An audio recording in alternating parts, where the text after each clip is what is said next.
Intermittent fasting is one of the fastest, easiest, and healthiest ways to lose weight and improve your health. Forget the complex fad diets and click the link below for our fasting system to see results yourself.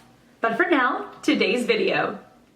The question, how do I have to do my coursework really fast when I don't have enough time? Many STEM courses leave students feeling that they don't have enough time to complete their assignments, coursework, essays, reports, etc. In fact, many engineering and science departments deliberately overload their students. They do this for a reason. In real life, one's time is usually oversubscribed.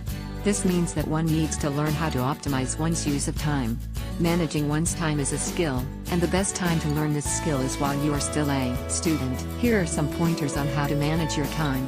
Plan your work, list the things that need to be done, allocate a reasonable amount of time to the performance of each task, and then schedule a slot in the week for completing each task. Work according to schedule.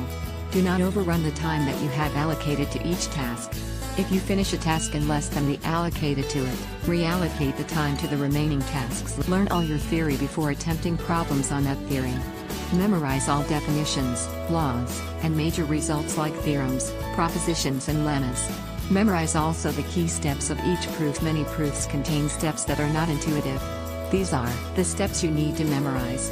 Also, it is important to know the proofs, because the proofs often contain the paradigm for how to tackle the related problems. You will know that you have mastered the theory when you are able to reproduce it with total recall while understanding every step. When working problems or exercises, if after you have spent a reasonable amount of time looking for a solution you have still not made progress, put that problem aside and move on to the next one. Carefully collect your work on the problems that you did not solve and find time to discuss them with your classmates, tutors or lecturers. Getting help is neither a sin, nor a sign of failure. Assess the relative importance of each task, and allocate time to each in proportion to its importance. For example, draw up a table of marks allocated to each test, assignment, essay, laboratory report, etc. You can do this easily from the published information for each course. Then make strategic decisions based on the relative importance of each item to your total course mark. For example, a laboratory takes about 3 hours to complete, and the report can also take up to 3 hours to write. If there is a test looming, the test is likely to contribute far more to your final mark than the laboratory report. So cut down the time you spent on the report in order to increase the time spent on studying for the test or exam. You don't have time to do both to your satisfaction, so spend more time on the activity that is of greater profit to your scores.